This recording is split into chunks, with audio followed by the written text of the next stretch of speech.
क्या है, एक coal seam with crossing point temperature more than 160 degree centigrade and moisture content less than 2%। अच्छा ठीक है, देखो हम लोग है ना एक क्या निकालते हैं, crossing CPT method, crossing point temperature method का यूज करके हम लोग स्पॉन्टेनियस हीटिंग कोयले का डिटरमाइन करते हैं, स्पॉन्टेनियस हीटिंग। इसमें क्या होता है, एक बाथ होता है, मतलब बाथ का टेम्परेचर जो सैंपल लेते हैं, कि उसको कोयला को सैंपल में रख के हीट करते हैं, तो एक बाथ का मान लो कर्व ऐसा जाता है, ठीक है ना, या स्ट्रेट कर्व है, इस तरीके का कर्व गया हुआ है, जिसको बाथ टेम्परेचर बोला जाता है, एक्सपेरिमेंटल सेटअप है। अब क्या होता है कि कोयला को रख के हर एक मिनट एक एक डिग्री सेंटीग्रेड से टेम्परेचर बढ़ाते जाते हैं, तो इसका ग्राफ इस तरीके से आता है। ये कोयला का ग्राफ है, जिस टेम्परेचर पे ये बाथ टेम्परेचर को क्रॉस करता है, तो यही टेम्परेचर कहलाता है क्रॉसिंग पॉइंट टेम्परेचर। अब क्या होता है कि मान लो ये कोयला का सैंपल ए है और एक दूसरा कोयला का सैंपल बी है, जिसका ग्राफ इस तरीके से जा रहा है, जा रहा है, जा रहा है, यहीं पे क्रॉस कर दिया यहाँ पे। तो जो जितना जल्दी क्रॉस कर रहा है उसका स्पॉन्टेनियस हीटिंग होने का चांस उतना जल्दी होगा। ठीक है, कि जो जितना जल्दी इस बाथ टेम्परेचर को क्रॉस करेगा, बाथ वाला लाइन को, उसका स्पॉन्टेनियस हीटिंग होने का चांस उतना ज़्यादा है। ए बी मान लो यहाँ पे क्या 140 डिग्री सेंटीग्रेड है, ये मान लो 120 डिग्री सेंटीग्रेड है, मतलब जिसका जितना कम टेम्परेचर रहेगा उसमें स्पॉन्टेनियस हीटिंग होने का चांस ज़्यादा रहेगा। तो यहाँ पे क्या दिया हुआ है, ऐसा करके एक टेबल दिया हुआ है यहाँ पे, इधर टेम्परेचर दिया हुआ है, मतलब क्रॉसिंग पॉइंट टेम्परेचर, और इधर मॉइस्चर कंटेंट दिया हुआ है। तो क्या है कि क्रॉसिंग पॉइंट टेम्परेचर 160 डिग्री से ज़्यादा और moisture content less than 2%। Second case में क्या दिया हुआ होगा कि क्रॉसिंग पॉइंट टेम्परेचर 140 से 160 डिग्री सेंटीग्रेड और मॉइस्चर कंटेंट 2 से 5%। और थर्ड केस में दिया हुआ है शायद कि क्रॉसिंग पॉइंट टेम्परेचर 120 डिग्री से 140 डिग्री और मॉइस्चर कंटेंट दिया हुआ है 5%। ठीक है, यही दिया हुआ है डाटा, जो है हमको याद आ रहा है, यही डाटा, सेम डाटा दिया हुआ है। पहला क्या दिया हुआ है, मतलब हम ऊपर से नीचे मतलब नीचे से मतलब हम क्या लिखे हैं, ऊपर 160 लगा लिखे हैं, बुक में उल्टा दिया हुआ है, फिर नीचे से ऊपर कर दिया है, कोई दिक्कत नहीं है। सीपीटी क्या दिया, क्रॉसिंग पॉइंट टेम्परेचर, तो हम क्या बताएं कि जिसका जितना ज्यादा क्रॉसिंग पॉइंट टेम्परेचर होगा उसमें स्पॉन्टेनियस हीटिंग होने का चांस उतना कम होगा। ठीक है, तब देखो यहाँ पे क्या है, 120 से 140, 140 से 160, ग्रेटर देन 160, मतलब सबसे कम स्पॉन्टेनियस हीटिंग होने के चांस किसका रहेगा, सिर्फ टेम्परेचर देखेंगे तो सबसे कम इसका स्पॉन्टेनियस हीटिंग होने का चांस इसका रहेगा सबसे कम, इसका रहेगा सबसे ज्यादा, क्योंकि कम टेम्परेचर पे वो इसको क्रॉस कर जाएगा बाथ टेम्परेचर को। लेकिन कोई देखे अगर मॉइस्चर कंटेंट है तो बोलेगा अरे यार ज्यादा मॉइस्चर कंटेंट रहेगा तो उसमें तो एक तरीके से पानी प्रेजेंट है, मॉइस्चर प्रेजेंट है, तो उसका टेम्परेचर मतलब क्या, उसका तो फिर कम होना चाहिए था चांस। अगर मॉइस्चर परसेंट देखेंगे तो क्या सब बोलेगा देख के कि जितना ज्यादा मॉइस्चर प्रेजेंट रहेगा तो उतना कम होने का चांस रहेगा। लेकिन क्या होता है कि मॉइस्चर के कारण, ये मान लो कोयला का टुकड़ा है, कोयला है, ठीक है, जब मॉइस्चर ये एब्जॉर्ब करता है ना तो ये छोटा छोटा टुकड़ा में बट जाता है। ये जब छोटा छोटा टुकड़ा में बढ़ जाता है तो क्या होता है कि आप प्रत्येक टुकड़ा में आके इधर से ऑक्सीजन ऐसे मिला, तो प्रत्येक का स्पॉन्टेनियस हीटिंग होने का चांस अब ग्रेटर सरफेस एरिया, एक तरीके से क्या हो गया कि एक जो था इतना बड़ा, इससे जितना सरफेस एरिया मिल रहा था अब छोटा टूट गया, तो यहाँ पे क्या हो गया, ग्रेटर सरफेस एरिया प्रोवाइड हो गया, ग्रेटर सरफेस एरिया, जिसके कारण क्या हो गया, स्पॉन्टेनियस हीटिंग होने का चांस बढ़ जाता है। तो इसलिए जिसमें मॉइस्चर परसेंट जितना ज्यादा रहेगा और टेम्परेचर जितना कम रहेगा, स्पॉन्टेनियस हीटिंग होने का चांस उतना ज्यादा रहेगा। तो इसका क्या होगा, एकदम अच्छा सा स्पॉन्टेनियस हीटिंग होगा। ये पुअरली ससेप्टेबल हो गया, पुअरली ससेप्टेबल, ये मॉडरेटली और ये जो भी बोलो इजली, या जो भी टर्म दिया होगा देख लेते हैं क्या दिया हुआ है। अच्छा, डाटा भी दिया हुआ है ना, वही डाटा दिया हुआ है। अब देखो यहाँ पे क्या है कि एक कोल सिम है जिसका टेम्परेचर है सीपीटी मोर देन 160 डिग्री सेंटीग्रेड है, और मॉइस्चर कंटेंट 2% से कम है। तो क्या होगा, ये पुअरली ससेप्टेबल होगा। एक कोल सिम है जिसका क्रॉसिंग पॉइंट टेम्परेचर 140 से 160 डिग्री सेंटीग्रेड है, और मॉइस्चर कंटेंट 2 से 5% है, तो ये क्या हो जाएगा, मॉडरेटली ससेप्टेबल हो जाएगा। और एक कोल सिम है जिसका क्रॉसिंग पॉइंट टेम्परेचर 120 से 140 डिग्री सेंटीग्रेड है, और मॉइस्चर कंटेंट भी 5 से ज़्यादा है, तो ये हाईली ससेप्टेबल होगा। हम डाटा झूठ मूठ का खोजें 2 मिनट उधर, सारा डाटा तो यहीं दिया हुआ है, सारा डाटा यहीं दिया हुआ है। तो इसमें सिर्फ ये समझना था कि सीपीटी होता क्या है, और दूसरा क्या समझना था कि मॉइस्चर का क्या इफेक्ट होता है, कि मॉइस्चर जितना जिसमें मॉइस्चर प्रेजेंट रहेगा, कोई भी डायरेक्टली सोचेगा तो सोचेगा कि अरे यार उसका तो टेम्परेचर मतलब उसका स्पॉन्टेनियस हीटिंग होने का चांस बहुत कम रहेगा। लेकिन मॉइस्चर के कारण क्या होता है कि कोयला जो होता है, एक बड़ा कोयला, वो छोटे छोटे कोयले में टुकड़े में बट जाता है, डिसइंटीग्रेट इनटू द स्मॉलर कोयला, मतलब कोल बोल दो।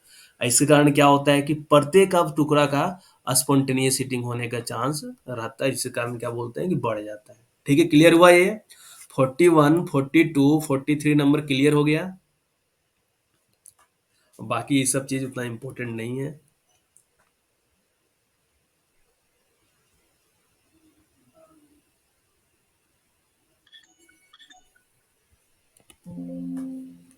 आज किसी क्वेश्चन नहीं लिए ना, क्वेश्चन ले लेते हैं। बोलो योगेंद्र।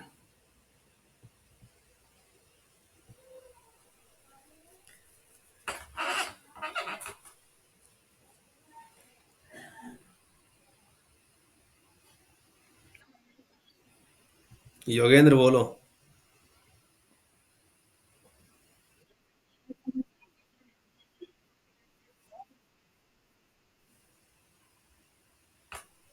देखो टेम्परेचर को यहाँ अलग अलग कैटेगरी में डाल दिया है ना, ये अलग अलग कैटेगरी में डाल दिया है ना। अगर टेम्परेचर सिर्फ कम कर देगा ना, तो फिर भी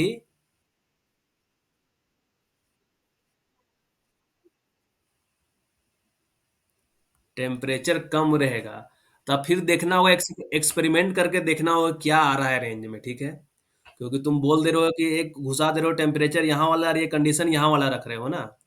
जब ये एक्सपेरिमेंटल वैल्यू है, ये कोई थ्योरेटिकल वैल्यू नहीं दिया गया है, मतलब जो भी एक्सपेरिमेंट किया गया है, तो फिर एक वो एक्सपेरिमेंट करके चेक करना होगा कि 160 वाले को तुम बता रहे हो 130 कर दें, और ये लेस देन 2% रहेगा तो क्या होगा। ये हम, हाँ, तो कुछ कहा नहीं जा सकता उसके बारे में, क्योंकि अब वहाँ रोल बढ़ जाएगा मॉइस्चर का।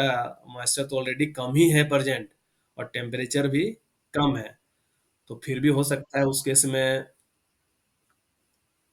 कम भी हो सकता है कि सेकंड वाले से कम हो जाए, ऐसा भी हो सकता है। लेकिन वो फिर एक्सपेरिमेंट करके देखना होगा, वैसे नहीं कर पाएंगे। ठीक है, वैसे एग्जाम में जब भी आएगा, कोई भी दूसरा डाटा इसको चेंज करेगा ही नहीं। ठीक है, इस चीज का ध्यान रखना।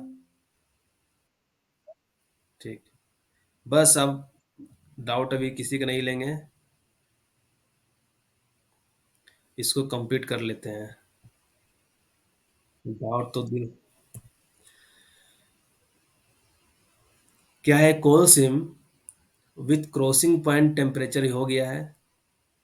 ये बताओ कि अगर crossing point temperature of coal is on the higher side, ये जो क्रॉसिंग पॉइंट टेम्परेचर रहेगा कोल का, हायर साइड मतलब क्या, इधर साइड में रहेगा, ये हायर साइड हो गया, ये हायर साइड हो गया, तो क्या होगा उस केस में, स्पॉन्टेनियस हीटिंग होने का चांस उसका ज्यादा रहेगा या कम रहेगा।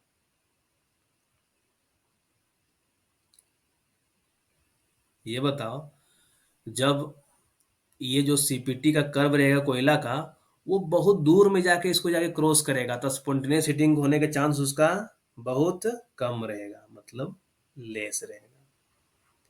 तो लड़का लोग यहाँ एग्जाम हो सकता है may be, more, less, does not change, ऐसा में कोई टिक कर सकता है, लेकिन गलत हो जाएगा टिक करेगा तो।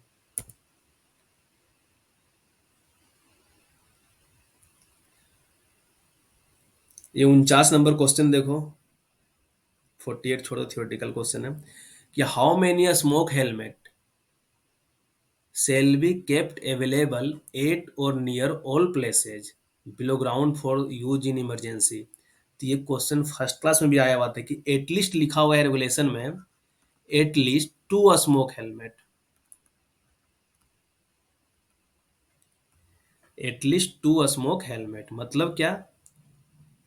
अगर इसका साइंस से लिखेंगे तो क्या है, एटलीस्ट टू मतलब कम से कम दो, यही हो गया। दो या दो से ज्यादा। एटलीस्ट टू मतलब क्या, दो या दो से ज्यादा। ये भी क्वेश्चन है क्या, कि ड्यूरिंग डीलिंग ए फायर, जब फायर को डील करना रहेगा तो shall be kept available near all places below ground. Below ground में नियर बाय प्लेस पे क्या रखना होगा, adequate number of self rescuer, at least two smoke helmet, एक flame safety lamp, approved carbon monoxide detector और other means of detecting. Other means of detecting carbon monoxide detector हो ही गया है, तो CO2 और oxygen. Other means of detecting carbon dioxide and oxygen. देखो ये क्वेश्चन डायरेक्ट है ना, रेगुलेशन का क्वेश्चन है।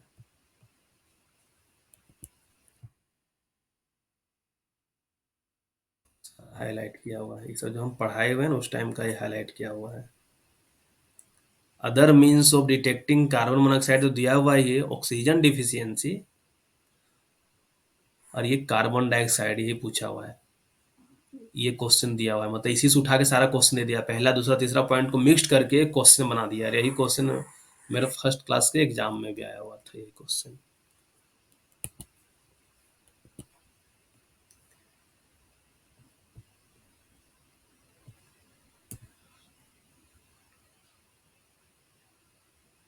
इसमें भी सब को आंसर हो जाएगा, ई ऑल ऑफ द एबव वाला वही सेम क्वेश्चन है जो पिछला क्वेश्चन था। ये क्वेश्चन छोड़ो, 53 नंबर क्वेश्चन में आ जाओ कि semi automatic type fire separation system has been provided in case of truck and dumper of capacity used in open cast mines.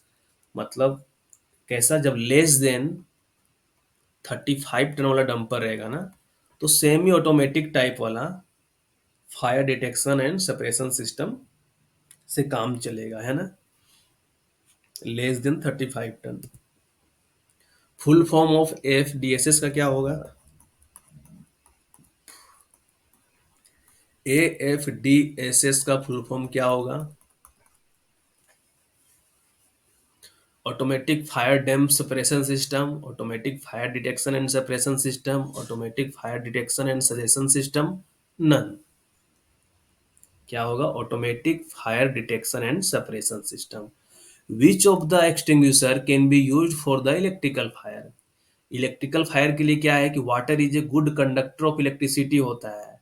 पानी में मान लो फ्लोर भींगा हुआ है, ठीक है, पानी गिरा हुआ है और ऊपर से तार गिरा दो तो करंट लग जाएगा, तो वाटर टाइप यूज नहीं कर पाएंगे।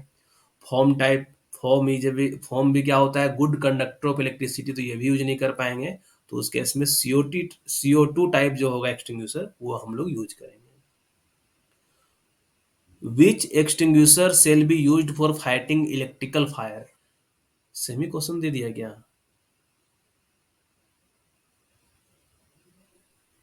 कि कौन सा एक्सटिंग्विशर हम लोग यूज करेंगे इलेक्ट्रिकल फायर के लिए?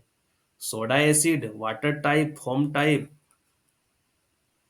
यहां भी क्या हो जाएगा आंसर, 56 का आंसर।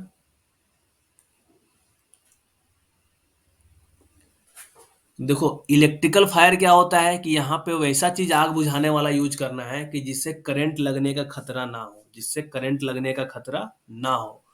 तो वाटर टाइप तो यूज ही नहीं कर पाएंगे, क्योंकि पानी अगर मान लो करंट में पानी स्प्रे कर देंगे इलेक्ट्रिकल में, क्या करंट लग जाएगा। फोम भी क्या होता है, जिससे हम लोग जो दाढ़ी वगैरह सेविंग नहीं करते, वो फोम। फोम में भी क्या होता है, गुड कंडक्टर ऑफ इलेक्ट्रिसिटी होता है, तो फोम भी यूज नहीं कर पाएंगे। तो इसलिए CO2 टाइप। सोडा एसिड भी क्या है, कुछ वैसा ही है, ठीक है ना। सोडा एसिड भी जो है कुछ, उसके अंदर सोडियम हाइड्रोजन कार्बोनेट वगैरह कुछ डब्बा फिल किया हुआ रहता है, H2SO4 रहता है, कि टूट के दोनों मिक्स होके बन जाता है। ये भी कहीं दिया हुआ ही है, कौन सा टाइप का फायर एक्सटिंग्विशर जो है ना। देखो यहाँ पे यही क्वेश्चन आने का चांस तो रहेगा, तो यही रहेगा। देखो सोडा एसिड टाइप एक्सटिंग्विशर और वाटर इलेक्ट्रिकल फायर के लिए यूज नहीं किया जाएगा, ऑयल इलेक्ट्रिकल के लिए, और फोम टाइप एक्सटिंग्विशर भी इलेक्ट्रिकल फायर के लिए यूज नहीं किया जाएगा। तो इसके लिए कौन सुटेबल है, CO2 टाइप यूज करेंगे।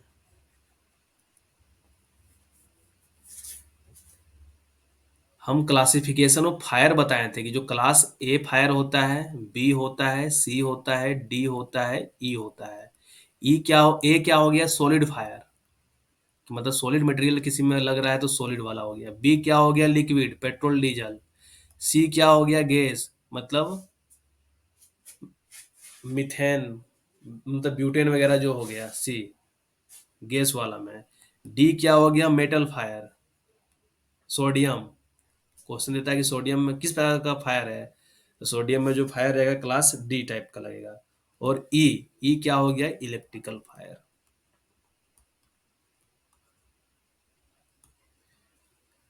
तो सॉलिड वाले को हम लोग पानी से बुझा सकते हैं, कोई दिक्कत वाली बात नहीं है। और CO2 टाइप ऐसा एक्सटिंग्विशर है ना जो सभी में यूज कर लेते हैं।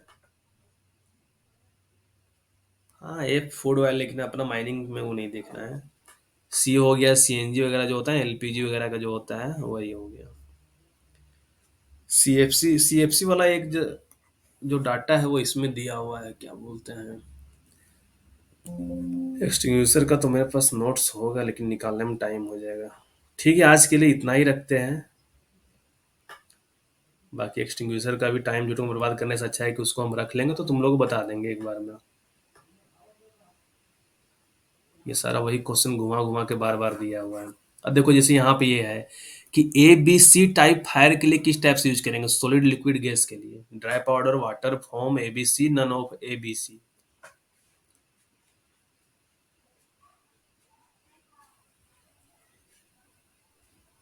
CTC टाइप, ठीक है। CTC वगैरह जो भी है ये देख लेंगे, इसका नोट्स हम बना लेंगे अच्छा से, तो तुम लोग बताएंगे। अभी है कि हमको नोट्स खोजने में 10 मिनट लग जाएगा, टाइम निकल जाएगा, ठीक है।